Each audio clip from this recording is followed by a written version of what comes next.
Good morning students.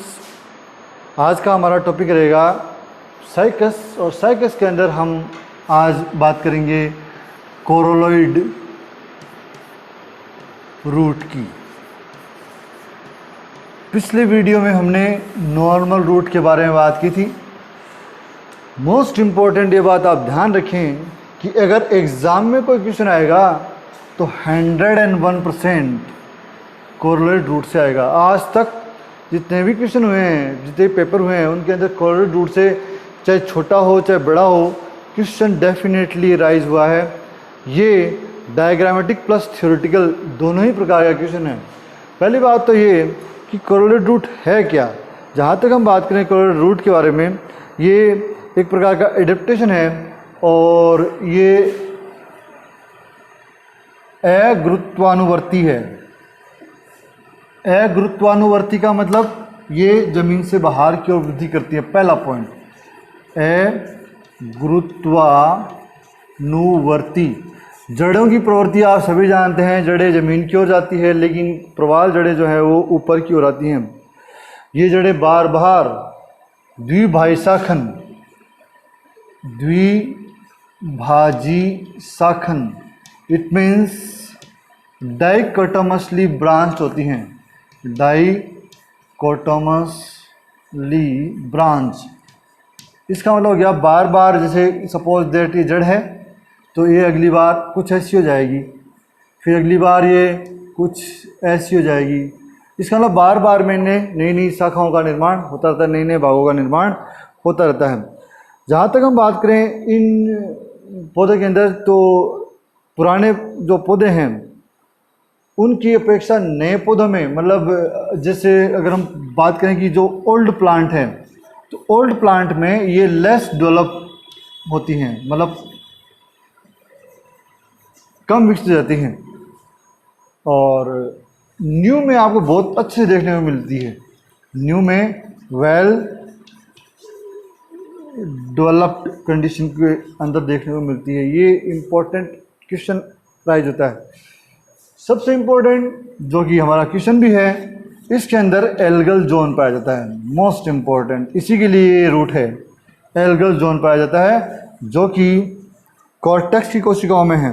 Algal zone जो है वो बेसिकली कहाँ है? कॉर्टेक्स के अंदर है, और ये एक प्रकार का एडेप्टेशन है। एल्गल जोन की बात थोड़ी सी डिटेल से करते हैं क्योंकि क्वेश्चन यहाँ से खूब आए हुए हैं, इसलिए पहले एल्गल जोन के बारे में बात करेंगे। एल्गल जोन को हम पहले डायग्रामेटिकली समझते हैं। स्ट्रक्चर वाइज कोई ज़्यादा डिफरेंस नहीं है नॉर्मल रूट और कोरोलॉइड रूट में। बाहर एपिडर्मिस, वही स्टिलर रीजन, ये रहा स्टिलर रीजन जो कि एंडोडर्मिस और पेरिसाइकिल से घिरा हुआ है।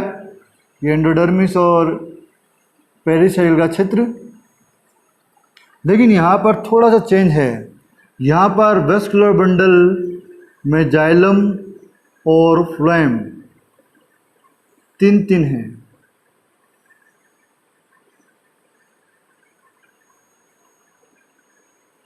इस प्रकार की कंडीशन है, 3 फ्लोएम और 3 जाइलम। तो पहले तो ये क्लियर कर लो कि इसको कहते क्या हैं, उसके बाद में हम आगे बात करेंगे।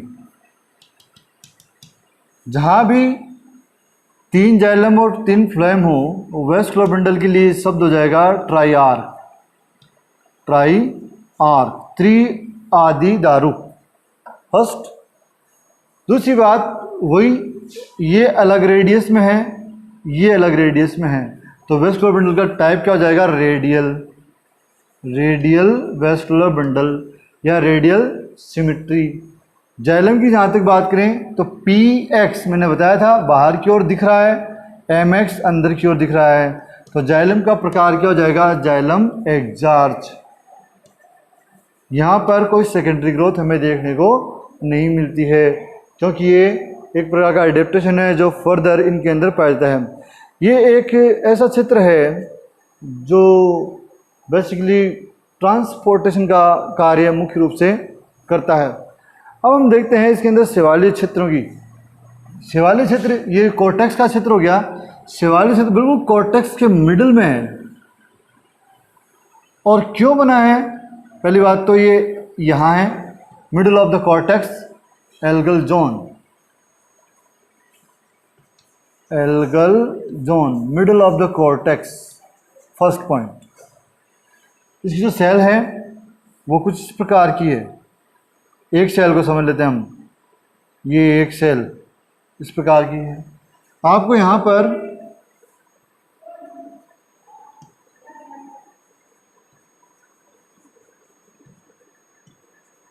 एल्गी देखने को मिलेगी।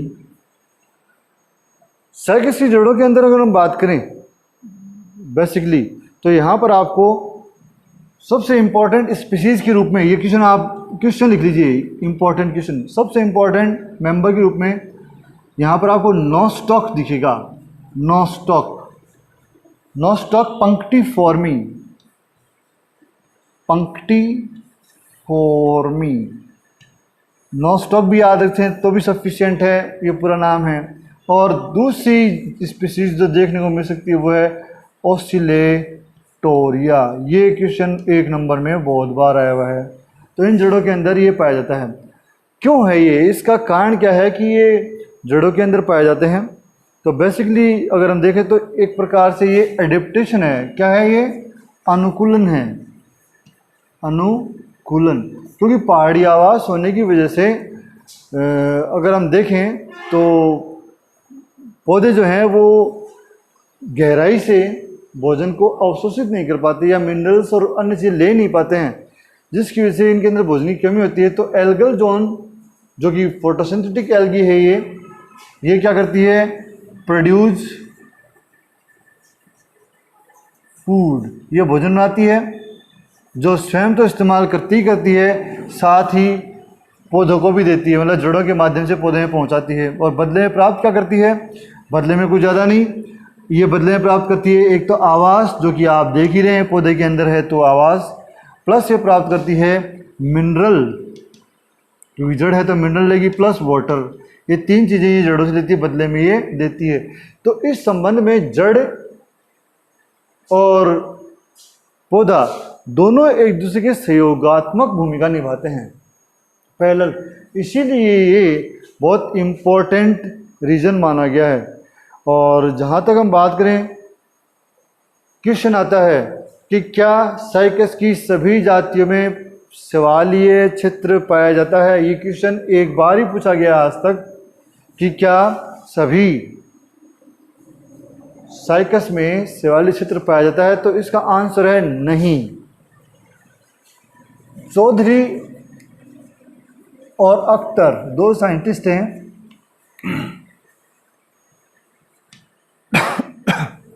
जिन्होंने बताया कि इसका यूनिवर्सल करैक्टर नहीं है, सभी में पाया जाए ऐसा कोई आवश्यक नहीं है। तो इस टॉपिक में हमने कोरोलरी रूट के बारे में पढ़ा। तो हमने बेसिकली साइकस के 2 पॉइंट्स पढ़ लिए हैं। 2 पॉइंट कम 1 पॉइंट बोल सकते हो आप, साइकस की नॉर्मल रूट और साइकस की कोरोलरी रूट। मैं आपको पहले बता चुका हूँ कि साइकस के अंदर जो क्वेश्चन राइज होता है वो इसकी जड़ों से होता है, और जड़ों में भी बेसिकली कोरोलरी रूट से। अगर बड़ा क्वेश्चन आएगा तो विद डायग्राम आएगा, और छोटा क्वेश्चन आएगा तो आपको जातियों के नाम पूछेंगे या फिर कोरोलरी रूट होती क्या है वो पूछेंगे। एक पॉइंट और जो रह गया बता दूँ, why this is called corollary root. इसको कोरोलरी रूट कहते क्यों हैं, क्यों कहते हैं? सीधा सा आंसर है कोरल जैसी स्ट्रक्चर के लिए। मूंगा जो चट्टानें होती है, कोरल की जो चट्टानें होती है, उसकी स्ट्रक्चर कैसी है, उसके बेस्ट स्पेस का नाम है, इसीलिए इसको प्रवाली जड़ें या कोरल रूट कहते हैं। आज के टॉपिक में इतना ही, धन्यवाद, थैंक यू।